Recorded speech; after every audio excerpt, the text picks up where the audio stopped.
जहां जम्मू से संजीव कुमार ने टॉप किया है, वहीं कश्मीर की अगर बात करें तो दो लड़कियां हैं जिन्होंने टॉप किया है। पहले इकरा फारूक भट्ट है जिनसे हमने बातचीत की, लेकिन अभी हमारे साथ मौजूद है तस्नीम। आपसे मैं जानना चाहूँगी, पहले तो बहुत बहुत मुबारकबादी आपको पेश करना चाहते हैं। रैंक 4 है आपकी जम्मू कश्मीर में, रैंक 2 है आपकी कश्मीर में। श्रीनगर में आप रहते हैं, कुपवारा से आपके रूट्स है, यानी आज पूरी कश्मीर ही खुश है, श्रीनगर वाले भी खुश है, कुपवारा वाले भी खुश है कि आपने बहुत अच्छा स्कोर किया है। हालांकि वुमेन एम्पावरमेंट भी एक बहुत बड़ी मिसाल है यहाँ पर कि किस तरीके से लड़कियाँ मैदान में आगे जा रही है।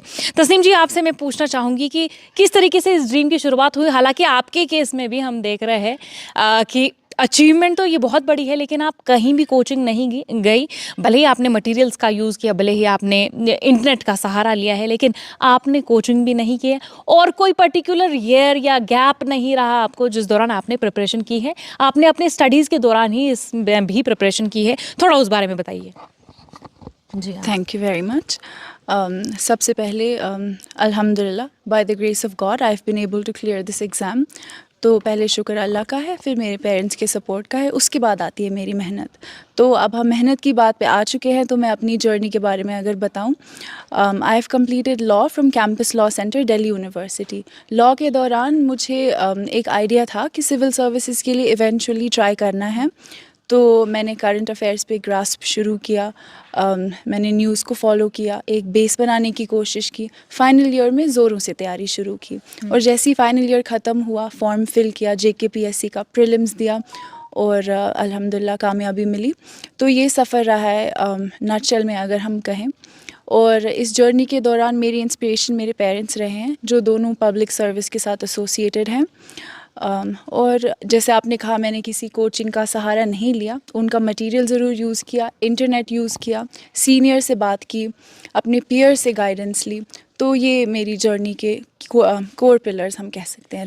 आप कह रहे हैं ड्यूरिंग स्टडीज़ आपका जब लास्ट ईयर था उसी दौरान आपने केस की प्रिपरेशन में लग गए, लेकिन आपने बैलेंस किस तरीके से किया अपनी स्टडीज़ को और उसके बाद, मतलब यूजुअली ये कहा जाता है कि कम से कम 10 घंटे तो देने ही देने हैं अगर आप सिविल सर्विसेज के लिए प्रिपेयर करते हैं, तो दोनों साइमल्टेनियसली कैसे?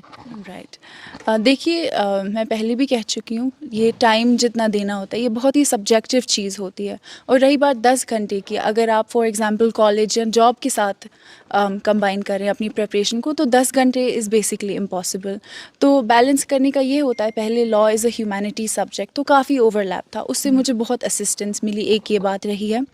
और दूसरी बात ये रहती है कि अगर आप अपने दिन को सेक्शंस में डिवाइड करते हैं, उससे बहुत ईज़ हो जाता है। और अगर आप पीरियोडिक ब्रेक्स लेते हैं, जैसे मेरा एक फंडा था कि ड्यूरिंग कॉलेज वीकेंड्स को मैं इंजॉय करती थी ताकि I am ready stronger for the next week.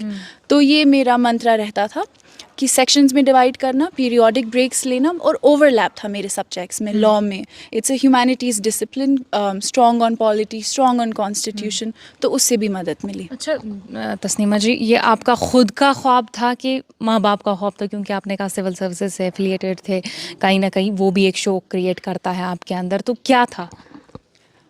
माँ बाप का तो बहुत इम्पोर्टेंट रोल रहता है। My parents always encourage excellence. उनका ये था, आप ज़िंदगी में जो भी करें, you have to be committed, you have to be honest and hard working. उनका ये नहीं था कि आप सिविल सर्विसेज के लिए ट्राई करें, but they wanted me to do good like any parent, वो तो होता ही है। फिर then I saw them associated with the public, then I saw them do good things. और ख़ुद भी जब आप एक होनहार, if I may take the liberty, जब आप एक वेल टू डू स्टूडेंट होते हैं, if you are doing good academically, तो बहुत टीचर्स ने भी मुझे इनकरेज किया कि you have what it takes, you should try for it. तो uh sum total of all these factors मिला के combined with my own interest. अच्छा, चैलेंजेस काफ़ी आते हैं जब हम बात करते हैं सिविल सर्विसेज प्रिपरेशन की। आपके में तो ज़्यादा भी हो सकते हैं क्योंकि आपने कोई टाइम नहीं लिया इसके लिए, पर्टिकुलरली कोई ईयर नहीं लिया। क्योंकि कुछ लोगों से हमने बात की, कुछ क्वालिफायर से हमने बात, उन्होंने कहा 2 साल 2.5 साल हमने लिए हैं इसकी प्रिपरेशन के लिए। तो आपके में क्या कुछ चैलेंजेस थे? राइट, सबसे इम्पॉर्टेंट चैलेंज जैसे आपने पॉइंट आउट भी किया, बैलेंस, वर्क लाइफ बैलेंस अगर आप कहेंगे, because as young people we do like to have our fair share of fun, तो बैलेंस करना विद आउटिंग्स या फ्रेंडशिप्स के साथ या रिलेटिव से बात करना बेसिकली बहुत मुश्किल हो जाता है। टाइम स्लॉटिंग ये मुश्किल रहा, उसके बाद रिसोर्सेज फाइनलाइज करना कि this is what I will be sticking to. फिर रिविजन एक चीज़ होती है, रिविजन कहने में आसान लगता है बट रिविजन करना बहुत मुश्किल होता है, आपके दिमाग को अच्छा नहीं लगता है एक चीज़ दोहराना। So these are some challenges that one has to. So basically it would be time slotting, managing your fun and also revision basically. It's tough. Aspirants क्या मिस्टेक कर देते हैं, अगर आपसे मैं पूछूं आपको क्या लगता है कॉमन मिस्टेक्स क्या होती है जिनकी वजह से वो क्वालिफाई नहीं कर पाते? कुछ मिस्टेक्स अगर आप बताते, वो एस्पिरेंट जो नहीं क्वालिफाई कर पा रहे हैं, बार बार अटेम्प्ट दे रहे हैं लेकिन नहीं हो पा रहा है उनका, थोड़ा सा उनके बारे में बताइए। बिल्कुल। During the course of my interaction with other aspirants, जो मुझे लगा सबसे अहम जो गलती सामने आती है, जो आई सपोज नहीं करनी चाहिए, वो है lack of originality. Particularly mains और इंटरव्यू स्टेज पे जब हम आंसर्स देते हैं रिटन फॉर्मेट में या ओरल फॉर्मेट में, अगर उसमें आपकी पर्सनैलिटी या आपकी ओरिजिनलिटी नहीं झलकती, I think that sets you back, क्योंकि वही repetition and repeat of the book वो कोई भी कर सकता है, but what sets you apart and gets you that extra mark जिससे आपका एग्जाम क्लियर होता है, वो ओरिजिनलिटी से ही आता है। अच्छा, यूजुअली हम जो मॉक्स देखते हैं यूट्यूब से, अलग अलग इंडियन एडमिनिस्ट्रेटिव सर्विसेज में जो क्वालिफाई किया होता है या केएस के जो क्वालिफायर्स होते हैं, हम वो मॉक्स देखते हैं और कुछ एस्पिरेंट समझते हैं कि इन मॉक्स से समझ आ जाता है कि इंटरव्यू क्या पूछ सकते हैं, किस बारे में पूछ सकते हैं, और मेंटली वो प्रिपेयर हो जाते हैं कि क्या कुछ हो सकता है। तो उनसे कितना मदद मिला आपको? रही बात मॉक्स की, चाहे वो मॉक टेस्ट्स हों या मॉक इंटरव्यूज़ हों, उनसे मुझे बहुत हेल्प मिली, डेफिनेटली, दैट्स फॉर श्योर।